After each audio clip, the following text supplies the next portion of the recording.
Vous êtes chez Tartampion, salut à tous. Et voici un ouvre ta boîte sur le jeu Raja of the Gange. Alors c'est parti, on regarde qu'est-ce qu'il y a à l'intérieur de cette boîte qui est toilée. Elle est toute toilée la boîte. On regarde, on ouvre. Voici donc la règle. Alors, la règle qui est en plusieurs langues, hein, vous n'avez pas tout ça à apprendre par cœur. Il vous suffit juste de tomber sur le français qui vous présente le matériel avec le but du jeu. Et puis regardez l'installation qui est détaillée ici. Donc vous mettrez assez rapidement en place le déroulement du jeu avec les phases d'ouvrier. Et puis tout est expliqué avec des dessins. Il y a des encadrés. Donc c'est pratique, c'est numéroté. Il y a toutes les différentes actions. Au palais, au fleuve, avec les jetons qui sont repris et leur utilisation. Donc voilà, quelques pages de règles à jouer avant la fin du tour et la fin de partie.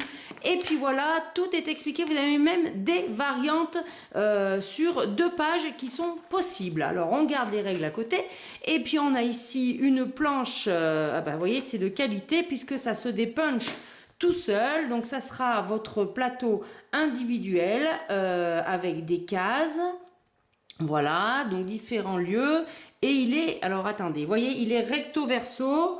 On n'a pas la même chose d'un côté que de l'autre sur cette case-là, par exemple. Donc, on pourra peut-être jouer différemment. C'est peut-être là, justement, que les variantes interviennent. Alors ici, on a des tuiles orange avec de merveilleux serpents. Et qu'est-ce qu'il y a au dos ?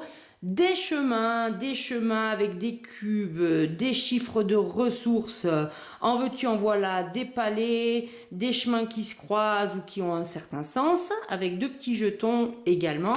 Et les autres planches, eh bien, sont basées sur le même principe, toujours dans un carton très épais. Ici, c'est du bleu. On retrouve le plateau individuel. Et au dos, eh bien, j'ai l'impression qu'on retrouve les mêmes types de tuiles. Alors, on les a en orange, en bleu. Ici, elles apparaissent en violet avec le plateau. De l'autre côté, c'est pareil. Alors, c'est peut-être pas les mêmes types de palais. Il faudra regarder tout ceci. Une planche avec d'autres tuiles. Alors, cette fois-ci, on a d'autres animaux. On a des tigres, des taureaux, et on retrouve nos serpents dans les 4 couleurs. Qu'est-ce qu'il y a au dos? Eh bien, il y a d'autres chemins, d'autres cubes avec a priori des points de victoire ou des ressources demandées, je ne sais pas. Ici, on a l'éléphant qui, je crois, est le jeton au premier joueur, et on a des jetons ici avec plein de choses à gagner ou plein d'actions à faire. Voilà. Et de ce côté, c'est comme ceci. Encore un plateau, hop, qui se détache tout seul avec nos bons vieux serpents. Hop là. Voilà. Et oui, c'est pas les mêmes. Eh si. Oh, mais les palais, il faudra regarder ça de plus près. Ah! Alors, voici une magnifique planche avec la fameuse statue qui a plein de mains. Voilà, et donc on a 4 couleurs. C'est tous les joueurs qui auront une planche comme ça avec cette déesse. Voilà, et au dos des jetons de ci, de là avec différentes ressources.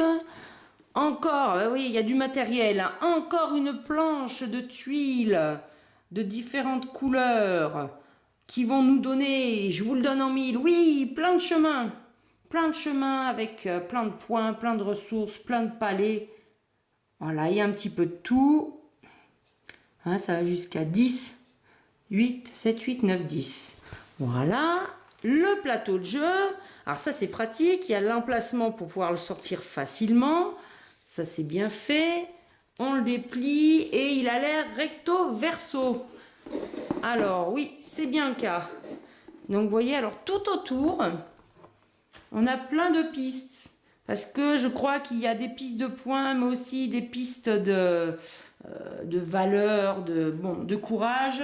Donc regardez, hop, vous voyez les pistes, il y en a de partout. Voilà.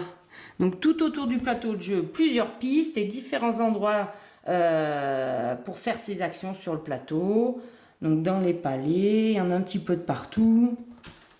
Les explications, là on a une belle rivière avec plein d'emplacements où on va gagner des choses ou peut-être poser des jetons. Vous voyez, il y a plein de choses à faire.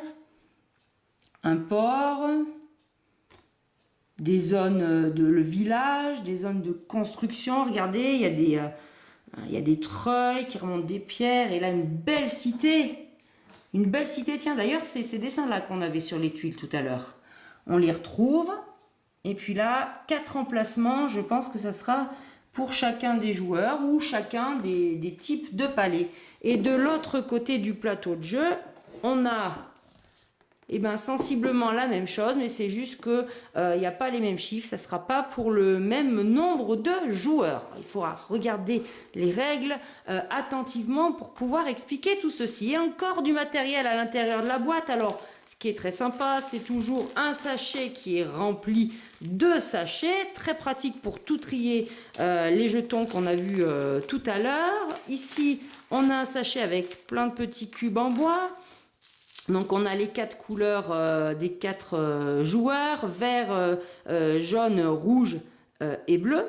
Et puis donc dans chacune de ces couleurs, il y a, alors on va les regarder un petit peu plus près, il y a des petits bateaux en bois qui sont très mignons. On va les regarder comme il faut. Voilà, voilà les bateaux en bois de chacun des joueurs. Hop.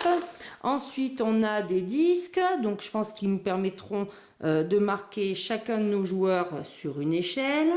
Voilà, pareil, un de chaque couleur. On a des petits marqueurs de score. Voilà, pareil, un de chaque couleur. Et plein de petits cubes. Alors ça sera des ressources, je ne sais pas. Mais bref, il y en a pour toutes les couleurs de joueurs. Toujours dans les couleurs de joueurs, c'est-à-dire jaune, vert, rouge et bleu, on va avoir ici tout un lot d'ouvriers. Hop, je les vide comme ça pour pouvoir en attraper un de chaque et vous le montrer. On n'a pas l'habitude de les voir comme ça. Donc les formes changent un peu, c'est original. Et voilà, voilà nos ouvriers qu'on va envoyer travailler. On en a plusieurs et on a des dés. On en a plein. Et ils sont très très beaux parce qu'ils sont transparents, c'est bien. Donc regardez, des verts et des bleus.